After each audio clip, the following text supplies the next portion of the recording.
Eh bien, bonjour à tous et à tous, c'est Bimatax. Aujourd'hui, on se retrouve pour une nouvelle vidéo sur les sockets et nous allons voir comment créer une messagerie. Avant de nous lancer dans la création d'une messagerie avec les sockets, je vous propose de revoir ce que c'est. Pour faire simple, un socket est un objet qui permet de créer une connexion entre deux machines, un client et un serveur, qui sont sur le même réseau local ou sur Internet pour pouvoir communiquer. Dans cette vidéo, nous ne verrons que l'utilisation des sockets sur le réseau local. Tiens, je viens de me rendre compte d'une chose. Depuis tout à l'heure, je vous parle de réseau local, mais peut-être que vous ne savez pas ce que c'est. Je peux vous l'expliquer par l'analogie d'un restaurant. En effet, imaginez que vous êtes dans un restaurant en période de Covid où les tables sont très espacées. Les seules personnes avec qui vous pouvez donc communiquer sont celles qui sont assises à votre table. Ceci est le réseau local. Les ordinateurs peuvent communiquer entre eux que s'ils sont proches, c'est-à-dire reliés par câble ou par Wi-Fi. Maintenant, imaginez que vous souhaitez transmettre un message à une personne de la table d'en face. Vous allez donc devoir demander au serveur de transmettre votre message. Ce dernier va donc aller à la table voisine pour dire votre message et en le faisant, il vous représente. Ici, le serveur, c'est votre box internet. Peu importe qui parmi les personnes de la table veut échanger avec les autres tables, il sera obligé de passer par le serveur. Ainsi, sur internet, il n'y a que la box qui vous représente. Donc là, je m'égare un petit peu, mais dans la vidéo, je vous apprendrai seulement à communiquer avec les personnes de votre table, c'est-à-dire sur votre réseau local. Ça ne sert à rien de coder ce script et de l'envoyer à un de vos amis qui n'habite pas chez vous. Bien, maintenant on peut commencer. Pour établir une connexion entre deux machines, il va falloir leur attribuer un rôle. En effet, l'une va jouer celui de client, qui se connecte, et l'autre celui de serveur. Il va ouvrir un port de son PC, en quelque sorte une porte, pour que le client puisse se connecter. Pour ce faire, nous allons devoir définir un port, un qui n'est pas utilisé, et une IP. C'est-à-dire, si vous utilisez votre ordinateur comme serveur, vous allez devoir mettre son adresse IP. Et du coup, pour trouver son adresse IP, voici les commandes à taper sur votre système d'exploitation. ipconfig sous Windows et ifconfig sur Mac et Linux. Ensuite, on configure les sockets. Donc, que ce soit du côté serveur ou du côté client, nous allons d'abord coder la même chose. On va faire un import socket. On va définir l'host, c'est-à-dire le serveur. Chez moi, c'est 192.168.1.27. Le port, vous pouvez mettre n'importe quel port du moment qu'il n'est pas utilisé. Par exemple, le port 80, je vous le déconseille, car ça pourrait rentrer en conflit avec les pages HTTP. C'est pour ça que j'ai pris un nombre au hasard qui n'est pas utilisé. Maintenant, création du socket. Voilà. Donc là, on a le code côté serveur. On va le copier, parce que c'est le même du côté client. On enregistre. Maintenant, nous arrivons à une étape décisive. En effet, soit on écrit socket.bin pour attribuer la valeur de serveur au socket, soit on écrit socket.connect pour attribuer celle de client. Donc du coup, nous, sur la page serveur, on va écrire socket.bin, donc suivi de l'adresse IP et du port. En faisant ceci, on attribue la valeur de serveur au socket. C'est-à-dire que le socket là aura le rôle de serveur. Ce sera lui qui va ouvrir un port sur le PC. Après, du coup, on va devoir, c'est obligatoire, écrire socket.listen1. Le script s'arrête jusqu'à une connexion. Et là, on va récupérer le client, du coup, le client, virgule, l'adresse IP, socket.accept. Donc ici, on déclare le socket, on dit que c'est un serveur. Et là, ça attend la connexion d'un client. Et quand le client va se connecter, ça va récupérer la valeur client et l'IP, son IP. On va pouvoir dire le client s'est connecté. Maintenant, là, on a géré la partie serveur. Sur la partie client, il y a tout simplement besoin de faire socket.connect et là on passe les arguments host, donc l'adresse IP et le port. Ensuite, nous allons faire une boucle infinie. Dans cette boucle, nous allons écrire notre code serveur client, mais avant, il faut comprendre comment ça marche. Les sockets sont des éléments synchrones. Cela veut dire que les actions se font les unes après les autres, dans un sens précis. Ainsi, si on dit au serveur récupère les informations du client, le serveur va stopper le code jusqu'à recevoir les informations. C'est un peu le cas ici. Le script il va s'arrêter jusqu'à obtenir une connexion. Donc le message ne s'affichera pas tant qu'il n'y a pas eu de connexion. Enfin, la communication cessera quand le client fermera le programme. Cela va envoyer une requête vide au serveur qui, en la recevant, va fermer le port qui est ouvert. Donc ces actions sont récapitulées par le diagramme suivant. Au début, serveur client, c'est la même chose, définition d'une adresse IP et d'un port. Le serveur, on va le bin, c'est-à-dire ouvrir le port. Listen, ça c'est un argument obligatoire, puis accept pour accepter la connexion. Du côté client, ça va seulement être connect. Une fois que c'est connecté, on peut faire les échanges d'informations, donc envoyer et recevoir, et à la fin, quand on ferme le programme du côté client, ça envoie une requête vide, et ceci, on devra faire client.close et serveur.close pour arrêter le code. Le client va donc envoyer un message au serveur, et le serveur va en recevoir un. Pour envoyer un message, on utilise la commande .send et pour en recevoir un, on utilise la commande .rest. Ensuite, les rôles vont s'inverser. Ce sera le serveur qui enverra un message au client et le client qui va en recevoir un. Cette boucle va se répéter jusqu'à ce que le client ferme son programme et que la communication soit donc arrêtée. Du coup, c'est parti du côté serveur, on va le faire.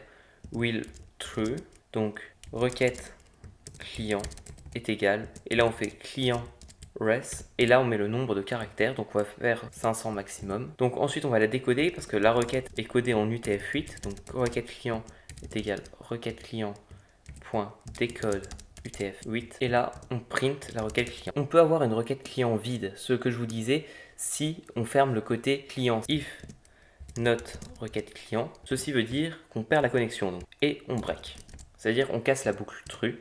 On va récupérer un message, donc msg est égal input, on le code en UTF-8 et puis on l'envoie avec un client, donc send, et là on met le message qu'on va envoyer. Et cette boucle va se répéter, et comme dit à la fin, pour vraiment bien fermer le port, parce qu'il ne faut pas qu'un port reste ouvert, on va devoir faire client.close et socket.close du côté serveur. On attend de recevoir une connexion client. Si la connexion client elle est vide, et ben ça ferme, et sinon on demande une entrée et on l'envoie. Du côté client, on va devoir coder un envoi de données puis une réception. Will true, msg c'est égal du coup input, on l'encode en UTF-8, là on fait socket.send parce qu'on veut envoyer le message msg, requête serveur, le socket.recv pour recevoir, et on va mettre un nombre maximum de 500 caractères. Ensuite on enlève l'encodage, donc requête.decode UTF-8, on print la requête, on enregistre et on teste ça dans le terminal. Donc on ouvre d'abord le serveur, puis le client. Là on voit bien dans le serveur qui a écrit le client d'IP s'est connecté. Le serveur il ne peut rien faire. C'est au client d'envoyer un message. Donc le client il envoie un message par exemple bonjour. Le serveur reçoit bonjour. Là le client ne peut plus envoyer de message, il doit attendre que le serveur lui en envoie un. Du coup ça va. Là on fait une discussion et cette discussion fonctionne très bien. Pour fermer, donc on envoie par exemple notre message, voilà. Et pour fermer, on quitte le script client, CTRL-C. Et là on voit bien qu'il y a eu close et la fermeture complète du port et de la connexion. Maintenant que nous avons créé une messagerie synchrone, vous vous rendez peut-être compte qu'il y a un problème. En effet, dans la vraie vie, les utilisateurs veulent envoyer plusieurs messages à la suite sans attendre la réception. Car là on voit bien c'est un message sur deux, on est obligé d'attendre la réponse avant d'envoyer un deuxième message. Et ça c'est un peu problématique. Du coup, pour faire ceci, nous allons utiliser des threads. Ces outils permettent d'exécuter des fonctions de façon asynchrone. Par exemple, si on prend la fonction 1 et la fonction 2, qui ont chacune deux actions, et qu'on les exécute d'abord la fonction 1 puis la fonction 2, dans un code normal, cela donnerait ceci. Mais avec un thread, ce sera d'abord l'action 1 de la fonction 1, puis l'action 1 de la fonction 2, toujours dans le même sens. Les fonctions s'exécuteront toujours dans le même sens, mais ce sera aléatoire l'ordre d'exécution des fonctions. Pour mieux comprendre le concept de thread, je vous ai fait un petit code. Alors ce code va avoir deux fonctions, la fonction 1 et la fonction 2. Dans un premier temps, nous allons l'exécuter normalement, ce qui nous donne le résultat suivant. Les 1 apparaissent, ensuite les 2, car on a d'abord fait la fonction 1 puis la fonction 2.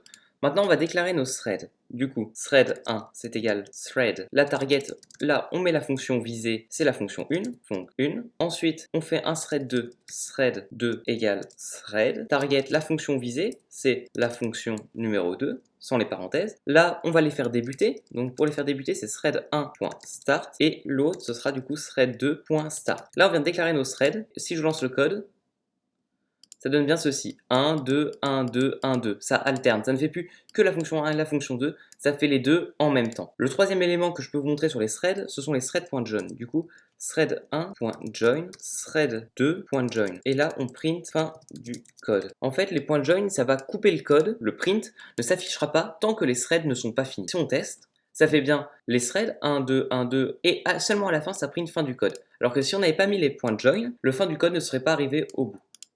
Dans notre projet, utiliser des threads va permettre de séparer le service d'envoi et le service de réception. Comme ça, le service d'envoi ne sera plus bloqué par l'attente de la réception et vice-versa. Les threads fonctionnent sur fonction. On va donc devoir créer une fonction d'envoi et une fonction de réception.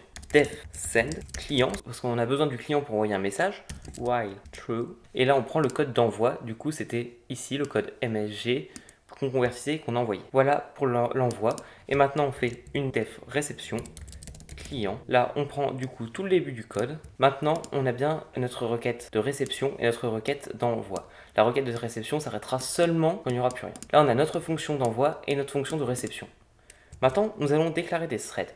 Donc, on va devoir déjà les importer. Form threading port thread. Et puis, on va devoir les déclarer. Du coup, on va créer un thread envoi en faisant envoi égale thread. Là, on fait target pour dire quelle fonction va être désignée par le thread. Target, on veut que la fonction utilisée par ce thread soit la fonction send, sans les parenthèses, virgule. Là, on met les arguments qu'on va utiliser, args égale, et là, on met les crochets et client. Cependant, si on devait mettre plusieurs arguments, nous n'aurions pas mis des crochets, mais des parenthèses. Mais là, vu qu'il n'y en a qu'un, on met les crochets. Maintenant, réception, donc recep est égal thread target, la cible, on veut bien que ce soit la fonction réception. Argument, pareil, ça va être le client. Pour démarrer un thread, on fait son nom, .start, envoi.start, recep.start. Et puis, on va utiliser un .join pour dire au code de patienter jusqu'à la fin du thread. Là, on va juste mettre que reset.join, reset. Et là, ce qu'on va dire, c'est que le client.close et le socket.close ne se feront que lorsque le thread réception s'arrêtera. Du coup, ça stoppe le code et tout ce qui est en dessous va s'exécuter à la fin. Maintenant qu'on a fait ça, on va devoir s'occuper du côté client. Donc si vous avez compris la logique, c'est à peu près pareil. Donc on crée notre fonction send et notre fonction réception, puis on les thread.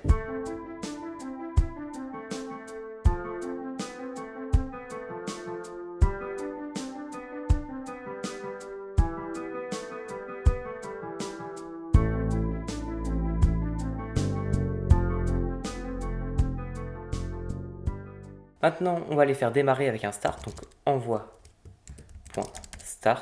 recep.start. On n'a pas besoin de faire un .join car il n'y a pas de code qui suit. Donc on enregistre bien ceci et on recommence. On lance notre serveur puis notre client. Et là, si on écrit par exemple bonjour, ça va, on voit bien que ceci est apparu sur la page du client. Et le client peut répondre oui, et là on voit bien que ça transmet les informations. Sur ce, j'espère que cette vidéo vous a plu. N'hésitez pas à vous abonner et à mettre un like. Je vous dis à la prochaine, c'était Bimatax. Allez, salut!